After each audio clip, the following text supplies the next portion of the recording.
So I have another person who's talking about how destabilizing it was to be burned as a lover girl. And I want to respond to that. Hi, my name is Dr. Natalie Jones. I'm a licensed therapist. She says, thanks so much for talking about this, Dr. Jones. I have no words for, describing how destabilizing that experience was. It was enough to change me in a way that felt like resurrection. Amen. Take it to church. I love it. I love, how you said this. It's so eloquent, and I feel like it speaks to it speaks um, it speaks to an experience that a lot of women and men too can go through at one time when our heart is broken, when we put all of our love into somebody and all we could see is the sun, moon, and the stars in their eyes. And what do? They pull their pants down and they take a big old poop on it, literally and figuratively. That's what it feels like. It's like, oh man, they just sort of moonwalked all over my heart and got on up out of there, and they took me for a joke.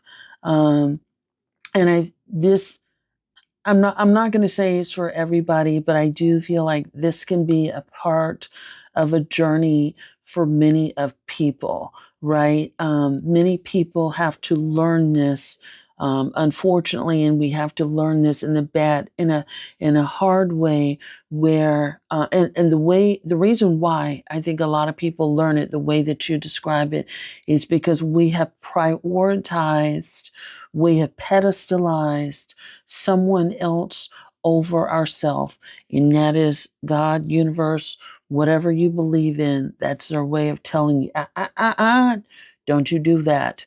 You will always prioritize and put yourself first. Don't ever idolize someone more than you idolize yourself, to the point where they can take your heart and rip it out of your chest. It's not a bad thing to love somebody. It is not. It's a wonderful thing to love somebody, but never, ever, ever love them more than you love yourself. Don't ever let them mistreat you, and don't ever let them get so far ahead with your love, right? Where you're so much in love with them that you're willing to overlook how they don't show up for you in the relationship, how they don't meet your needs in the relationship.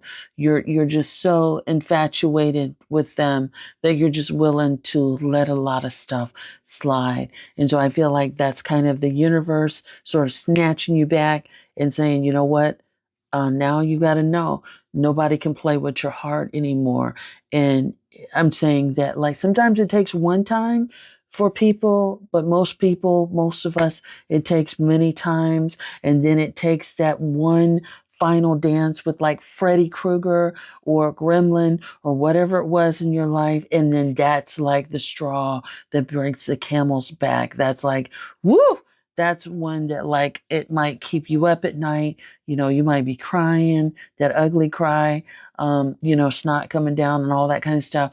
That's kind of the thing that will just change, that alters your brain chemistry for forever. And the reason being is because you'll never make that mistake again, but you're always going to love yourself first. It's not to be, it's not so that you walk with fear, so to speak, that, like, you're afraid everyone's going to do that. It's more so that you're logical, you're protective of yourself, and when the right person comes along, then you can share your gift. So thank you so much for this. I hope that helps.